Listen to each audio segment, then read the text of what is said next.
नमस्कार मित्रों, सूचना की दुनिया पर आपका स्वागत है। मैं हूं डॉक्टर सुभाष चंद्र सिंह, राज्य सूचना आयुक्त उत्तर प्रदेश। बहराइच में अफसरों के साथ जो बैठक मैंने की थी वह लंबी चली। उसको हम कई खंडों में एपिसोड के रूप में आपके सामने प्रस्तुत करेंगे। उस बैठक में वहां की डीएम मोनिका रानी जी भी पूरे समय उपस्थित थीं। उनसे बातचीत को मैंने एक एपिसोड में दिया था और आगे भी उनके हम विचार देंगे। वीडियो छोटा बना रहे हैं ताकि बातों को समझने समझाने में मदद मिले। आपसे एक आग्रह है, वह आग्रह यह कि आप जब भी देखें पूरा वीडियो देखें। अधूरा वीडियो देखने का मतलब अधूरी जानकारी। फिलहाल हमको आपकी प्रतिक्रिया का इंतजार रहेगा। डायरेक्टली जो हमारा आमना सामना हो रहा है, आप लोगों से हो रहा है, इसलिए हमारी बात आप लोगों तक बहुत अच्छे से पहुंच रही है। लेकिन हमारी बात जब सूचना की दुनिया के माध्यम से लोग देखते हैं तो वो भी प्रशिक्षित हो रहे हैं। तो जैसे जब हम कहते हैं कि 30 दिन में सूचना देना ही चाहिए और सूचना देने का मन बनाइए, सूचना से मना करने का मन मत बनाइए। प्राय हर मीटिंग में ये कहता हूँ। इसका मतलब है कि जो आरटीआई एक्टिविस्ट 30 दिन में सूचना न मिलने से या कथित रूप से भ्रामक सूचना मिलने से जिनका मन बढ़ जाता था और तुरंत आयोग में जाकर कहते थे कि देखिए हमको 30 दिन में सूचना नहीं दी और ये सूचना गलत थी। तो इस प्रशिक्षण के बाद आप लोगों की ओर से मैं आशा करता हूं कि ठीक जवाब जाएगा, और जब ठीक जवाब जाएगा तो उनको आयोग में जाने का अवसर कम मिलेगा। तो ऐसे लोग डिमोरलाइज हो सकते हैं। लेकिन जागरूकता जैसे जैसे बढ़ेगी नए लोग इस क्षेत्र में पदार्पण कर सकते हैं, क्योंकि जानने की भूख बढ़ेगी। जैसे जैसे जानने की भूख बढ़ेगी तो लोग आरटीआई के माध्यम से आपके पास आएंगे। तो ये सतर्क रहने की भी जरूरत है, जितने जन सूचना अधिकारी या जो अधिकारीगण जिनका आरटीआई से साबका पड़ता है। अब मैं बहुत संक्षेप में मैं अपनी बात कहूँगा 5-7 मिनट में, और मेरी कोशिश होगी कि आपके ओर से बहुत सारे सवाल आए, क्योंकि जब सवाल आते हैं और उनका समाधान मैं सैद्धांतिक तौर पे करता हूँ तो उससे बहुत सारी चीजें, नई चीजें निकल करके आती हैं। और आरटीआई एक्ट में या किसी भी पुस्तक में केवल सैद्धांतिक पक्ष ही दिया जाता है, उसका प्रैक्टिकल पक्ष तो फील्ड में होता। आप लोगों को भी इस बात का अनुभव है कि जो कुछ पढ़ करके आए होंगे या जो कुछ ट्रेनिंग करके आए होंगे, उससे इतर बहुत सारे ऐसे अनुभव मिले होंगे जो केवल फील्ड में मिल सकते हैं। तो जब प्रश्न आएंगे तो उन प्रश्नों का जो सैद्धांतिक समाधान हमारी ओर से आएगा वो मुझे लगता है ज़्यादा कारगर होगा। तो मैं शुरू करता हूँ। आरटीआई की 7 धाराएं हैं। 7 धाराओं में 3 धाराओं का सीधा संबंध आपसे है तो कई एक धाराएं, लेकिन 3 धाराएं ऐसी हैं जो व्यवहार में आती हैं रोज रोज, और 4 धाराएं ऐसी हैं जो 3 धाराओं का ठीक से इस्तेमाल नहीं होता है तो फिर वो 4 धाराएं आयोग में उपयोग की जाती हैं। यानी वो सूचना आयोग में हम लोग जो पीठासीन अधिकारी हैं वो उन धाराओं के माध्यम से केसों के निस्तारण की ओर बढ़ते हैं।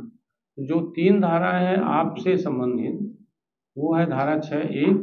इसमें बहुत सारे लोगों को मालूम होगा, इसमें क्वेश्चन करने की जरूरत नहीं, क्योंकि बहुत कई एक बार मैंने बताया है और आपका उन धाराओं से मुठभेड़ भी होता होगा। धारा 6(1) सिंपल आवेदन है। सिंपल वह धारा जिसके माध्यम से आरटीआई मांगी जाती है, और इसी में समाहित है 30 दिन में सूचना देने की बाध्यता। कैसे भी सूचना हो, आधी अधूरी हो, सूचना से मना करना हो, तार्किक रूप से सूचना दिया जाना हो, पत्रावली पर सूचना आधारित नहीं है ये कहना हो, सब कुछ 30 दिन में। दूसरी धारा यह है कि जब सूचना आपके पास धारित न हो, आपकी पत्रावली पर न हो, कहीं और हो, वो धारा 6(3) है, जिसके अंतर्गत 5 दिन में अंतरण करना।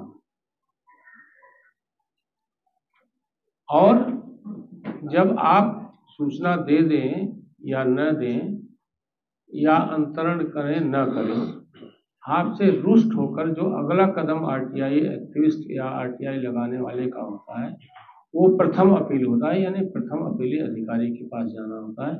वो है धारा 19। ये 3 ही धाराएं हैं। बीच में एक छोटा सा प्रारूप 3 का रजिस्टर बनाने की बात आती है, जिसको सामान्य रूप से मैं ये कहता हूँ वो आपका खाता बही है, यानी जिसमें जो भी जन सूचना के एप्लीकेशन आए हैं उनका ब्यौरा लिखते हैं। कितनी चीजें क्लियर हो गई? बाकी की धाराएं आप जान लीजिए, आपके उपयोग वो धाराएं सीधे आपके खिलाफ जाती हैं, यानी वहां और सावधानी बरतने की जरूरत है। यानी प्राथमिक स्तर पर अपनी सावधानी नहीं बरती तो जिन धाराओं का मैं जिक्र करने जा रहा हूं प्रैक्टिकल, वो धाराएं आपके खिलाफ जाती हैं। जैसे धारा 19(3) द्वितीय अपील की धारा है, जो सूचना आयोग में की जाती है। और जब आरटीआई लगाने वाले मिलते हैं आप लोगों को भी, कि कोई सीधे सूचना आयोग से सूचना नहीं मांग सकता, पहले उसको धारा 6 में जाना पड़ेगा, फिर 19(1) में जाना पड़ेगा, उसके बाद ही हमारे पास आता है धारा 19(3). फिर इसी में एक धारा 18 है। 19(3) में अपीलार्थी द्वितीय अपील करके ये कहता है कि हमको सूचना नहीं मिली और आप सूचना दिलवाइए, या सूचना के साथ साथ क्योंकि देर से सूचना दी गई है इसलिए आप दंड दीजिए। धारा 18 शिकायत की धारा है। उसमें अपीलार्थी ये कहता है, सूचना मांगने वाला, कि सूचना अब नहीं चाहिए क्योंकि सूचना हमारे लिए निरर्थक हो गई। इसका व्यापक विश्लेषण हम कई बार कर चुके हैं, आगे आने वाले समय में हम करेंगे भी, हो सकता है 1-2 बैठकें अभी और करें। संक्षेप में बातें इसलिए कर रहा हूं कि वो सवाल आपकी ओर से आ भी सकता है। धारा 18 में वो शिकायत करता है, कहता है सूचना नहीं चाहिए, आप इनको दंड दीजिए क्योंकि वो सूचना हमारे लिए निरर्थक हो गई, क्योंकि सूचना की बहुत जरूरत है। फिर धारा 20 और 20(1) ये दंड की धारा। 20(1) में 25,000 का जुर्माना अधिकतम, और 20(2) में प्रतिकूल प्रविष्टि, यानी किसी को भी एक दंड लग सकता है, दोनों भी लग सकता है, अत्यधिक लापरवाही अगर किया तो। ये संक्षेप में इतनी धाराएं हैं। इतनी चीजें अगर स्पष्ट हो गई हो तो मुझे लगता है कि अब सवालों का सिलसिला शुरू हो सकता है। 2 चीज और मैं कहूँगा। एक तो ये कि संवेदनशील बनिए, सूचना के इनकार का मन न हो, सूचना देने का मन होना चाहिए, क्योंकि सूचना देने का जब मन बनाएंगे तब रास्ते खुलेंगे।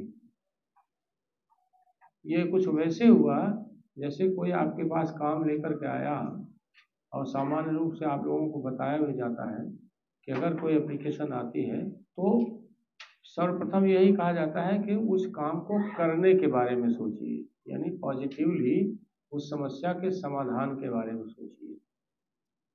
और जो स्मार्ट राजनेता होते हैं या स्मार्ट अधिकारी होते हैं, वो कहते हैं, जब आप उनके पास जाओ तो कहते हैं कि आपसे हमको समस्या नहीं सुननी है, आपसे हमको समाधान का रास्ता चाहिए। आप अगर समस्या लेकर आ रहे हैं तो फिर किस बात के लिए आप हैं? तो उसी तरह से सूचना अधिकार कानून में भी सूचना न दें, ये तो विचार कतई आना ही नहीं चाहिए। ये विचार प्रबलतम रूप में आपके मन में आना चाहिए कि सूचना देनी है, क्योंकि ये सूचना सार्वजनिक हित की है, लोकहित इसमें सर्वोपरि है, और इसमें सबका लोकहित है, आपका भी, हमारा भी, जो सामान्य आरटीआई लगाता है उसका भी। अब एक उदाहरण से मैं इसको करूंगा। फर्ज करिए आप लोगों में ही किसी को अपने विभागाध्यक्ष से शिकायत हुई, और उसने सोचा कि मैं क्यों ना, ऐसे तो जवाब देंगे नहीं, क्यों मैं एक आरटीआई लगा पूछ लूँ आखिर हमारे खिलाफ कार्रवाई आपने क्यों किया, क्या आधार है। तो अब उसका जवाब क्या आएगा, कैसे है, उसमें मैं जाकर केवल इतना मन स्थिति के स्तर पर मैं ये कह रहा हूँ कि आप में से कोई आरटीआई अगर लगा दे अपने विभागाध्यक्ष के पास, तो उसके मन में क्या आएगा? उसके मन में यही आएगा कि जल्दी से जल्दी हमको सूचना मिल जाए। आते हैं ऐसे केसेस। तो अगर आरटीआई में वादी बन करके आपको, आपका मन ये करता है जो आरटीआई हमने लगाई है उसमें जल्दी से जल्दी सूचना मिल जाए, तो फिर आम वादी के बारे में भी यही विचार होना चाहिए। ये समानता का सिद्धांत भी है और ये नेचुरल जस्टिस भी है। तो मैं फिर रिपीट करूँगा और बार बार मैं कहूँगा, कहता रहूँगा जब तक आप लोगों से चर्चा होगी, सूचना देने का मन बनाएं। आप इस YouTube चैनल को लाइक करिए, सब्सक्राइब करिए, कमेंट करिए और शेयर जरूर करिए।